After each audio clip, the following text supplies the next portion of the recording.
কলকাতা কর্পোরেশনের ১০১ নম্বর ওয়ার্ড পাটুলি পূর্ব ফুলবাগান এলাকায় দীপিকা দাসের ব্যক্তির ফ্ল্যাটে ২৩শে নভেম্বর ২০২৩ ভাড়া নেন সীমা গুপ্ত এবং সোমনাথ গুপ্ত।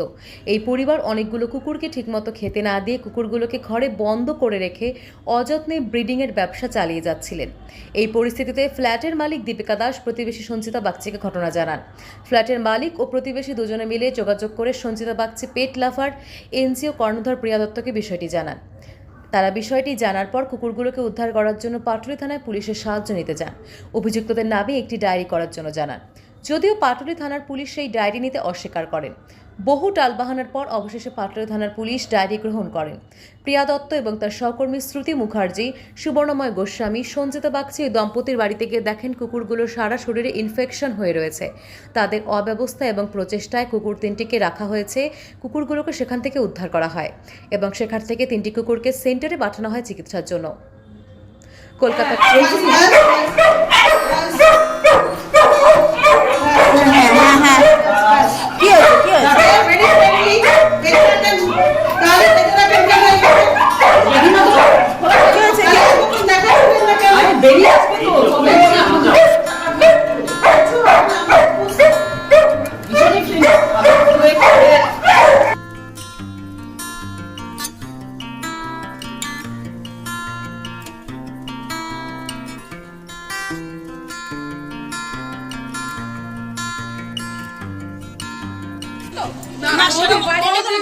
চোখে পড়েনি না, আমাদের চোখে পড়েনি। বাজারহাট করতে কি যায় না, চোখে তো কোনোদিন পড়েনি।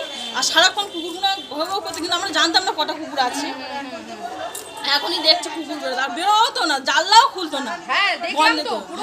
কুকুরগুলো তো কষ্ট পেত নিশ্চয়ই। হ্যাঁ, ওরা তো দরজাতে পুরো মানে এত ভাঙার মতন করতো। আমরা নিজেরাই পুরো আমাদের বিল্ডিংটা কাঁপতো, এত কুকুর আওয়াজ করতো।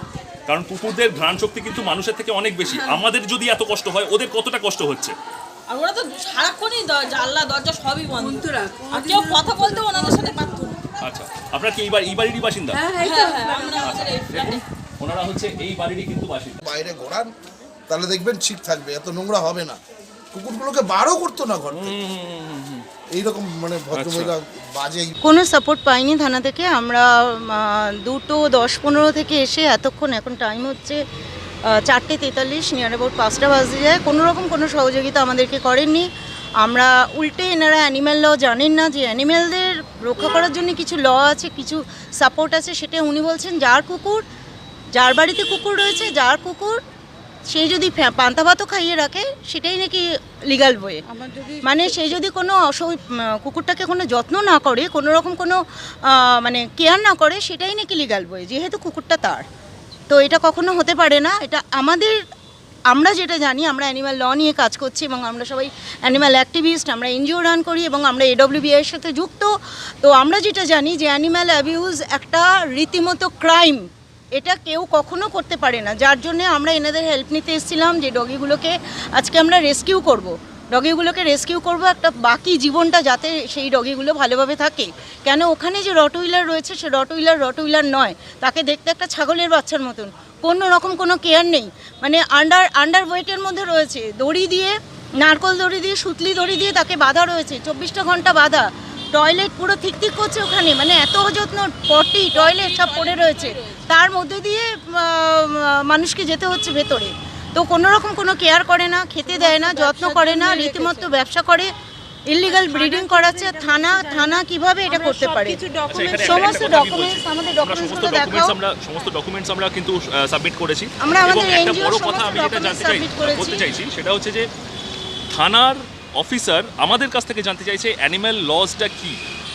এটা হচ্ছে আমাদের কাছে মানে খুব অদ্ভুত লাগলো যে যারা আইন রক্ষক তারাই আইন জানেন না, এবং এই যদি না জানেন এবং আমাদের সাথে থেকে যদি আইন জানতে হয়, তাহলে প্রথমে আমরা একটা ডিস্ট্রেসড প্রাণীকে দেখব, তাদের কাছে যাব, তাদের মালিকের সঙ্গে কথা বলবো, তারপর আমরা থানায় আসবো, তারপর থানার অফিসারদের বা যারা আইন রক্ষক তাদেরকে আমাদের আইন শেখাতে হবে। তাদের আইন শিখিয়ে তারপর সেই কুকুরটাকে বা সেই প্রাণীটাকে তারা রেস্কিউ করবেন কিনা তাদের হাতে পায়ে ধরতে হয়। এত কিছুর পর, এত সময়ের পর সেই প্রাণীটাই যদি না থাকে, তারপর এত কিছুর কি মানে থাকতে পারে? সরকার থেকে বড় প্রশ্ন। আপনার নামটা? আমার নাম সুবর্ণময় গোস্বামী। আপনার ডেজিগনেশন? আমি একজন অ্যানিমাল অ্যাক্টিভিস্ট এবং ইউটিউবার। আমি পশু পাখিদের জন্য ভিডিওস বানাই, অ্যাওয়ারনেস তৈরি করি, এবং চ্যানেলের নাম হচ্ছে লিভিং আনলিস্ট। এটা আমার নাম Priya Dutta, New Park Hope for Animals এর সেক্রেটারি আমি। আমার সাথে সুতর্থ রয়েছে, আমরা সবাই কাজ করি অ্যানিম্যাল নিয়ে করি। তো আমরা আমাদের এটা গভর্নমেন্ট রেজিস্টার্ড এনজিও, আমরা এনজিও থেকে এসেছি। সমস্ত ডকুমেন্টস ওনারা যেহেতু অ্যানিম্যাল ল জানেন না, সেই জন্য প্রত্যেকটা পেজ আমরা আলাদা করে ওনাদেরকে ডাউনলোড করে সমস্ত কিছু পেজ ওনাদেরকে দিয়ে দিয়েছি। তা সত্ত্বেও এগুলো দেখারও প্রয়োজন বোধ করেনি, কোনো কমপ্লেন নেননি রীতিমতো। এরপরে ওনারা বলছেন যে আপনাদের দ্বিতীয় পদক্ষেপ কি থাকবে? আমরা এখন ওখানে যাব, যে বাড়িতে ডগিগুলো রয়েছে আমরা সেখানে যাব। আপনাদেরও সহযোগিতা চাই, প্লিজ আমাদের সাথে থাকুন, সবাই একটু হেল্প করুন। টাইমের ব্যাপার না, অ্যানিমেলগুলো তো মারা যাবে। ওনারা যে টাইমটা বলছে, যে কন্ডিশনে আছে, যেটা আমরা দেখে এসেছি, আমি গেছিলাম নর্মালি দেখে এবং ভিডিও ওনাদের দেখাচ্ছি, ওনারা যে টাইমটা চাইছে, ওনারা কি দায়টা নেবেন? মারা গেলে দায়টা কি ওনারা নেবেন? ওনারা তো গা ছাড়া ভাব করে দিচ্ছেন। আমরা তো লিগ্যাল প্রসেসেই এগোচ্ছি, তাতেও ওনারা হেল্প করছেন না। রেস্কিউ করার পর অনেকটা মানসিক শান্তি লাগছে। অবলাদের এরকম কষ্ট আমরা দেখতে পারি না, আমরা সহ্য করতে পারি না। আমরা নিজেদেরকে অবলার মা বলি, সত্যিকারেই অবলার মা, আমরা সব সহ্য করতে পারি না।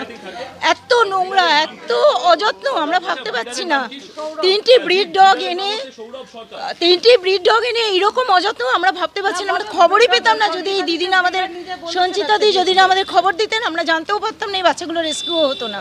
বাচ্চাগুলো এখন একটা শেল্টারে আপাতত রাখা হয়েছে, তো সেখানে 3 জনেই একসাথে রয়েছে। আমরা ওখান থেকে ওদের অ্যাডপশনের ব্যবস্থা করব। আপনারা প্লিজ এগিয়ে আসুন, ট্রিটমেন্টও হবে, রীতিমতো ওদের মানে কেয়ার করা হবে, যেটা এখানে হয়নি।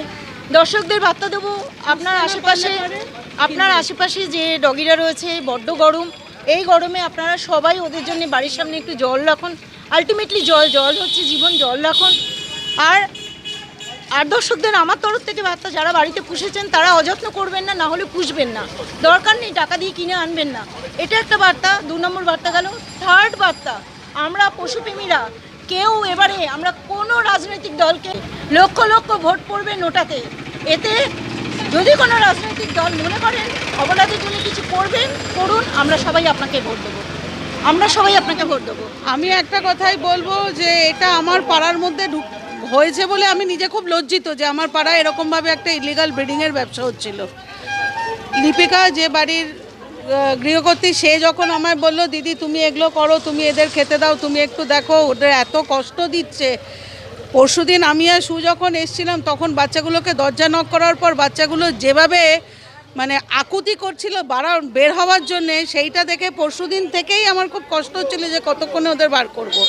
বাড়িতে না একটা জলের পাত্র, না কোনো খাবার, 3-3টে ব্রিড ডগ রয়েছে, সে ব্রিড ডগ থাকুক বা দেশি কুকুর থাকুক, মিনিমাম খাবার আমরা যতক্ষণ ছিলাম কিচ্ছু দেখিনি। তাদের বলেছিলাম যে আপনারা ডিওয়ার্মিং, শান্তি মনে হচ্ছে এখন শান্তি আমি একদিকে ঠিক আছে, কিন্তু আরেকদিকে যেটা বুঝতে পারছি, যেহেতু আমার পাড়া, রাত্রিরে এরা একটা কিছু ঝামেলা করবে এবং স্বভাবতই আমাকে টানবে, তাতে আমার ভয় নেই।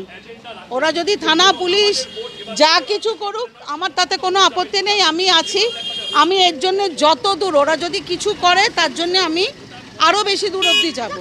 কিন্তু এদের এরকম পাষণ্য লোকেদের হাতে, মাছেলের হাতে দেবো না। একদমই তাই। এরকম পাষণ্য মাছেলের হাতে দেবো না। আমি যেদিন আসি, প্রথম কথা দিদিকে বলে 2টো ব্রিড ডগ আছে, 3টে কুকুর আছে, সেটা বলেনি। তারপর যখন দেখতে চাই, তখন জোর করেই দেখতে চাই, দেখি যে এই অবস্থা। সেদিন থেকে আমরা কেউ ঘুমাতে পারিনি, যে যতক্ষণ না ওকে রেস্কিউ করতে পারছি এই 3টেকে।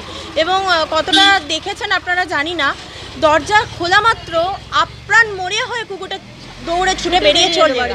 মানে সেও চাইছিল না কষ্ট করে এভাবে থাকতে। এখন অনেকটা রিলিফ লাগছে, 3 জনই সেফ। আর কি বলবো, আপনারা যদি বাড়িতে পোষেন, যদি পোষার মতো ক্ষমতা থাকে, ভালোবেসে পুষতে পারেন, তবেই বাড়িতে নিয়ে আসুন, না হলে নিয়ে আসবেন না।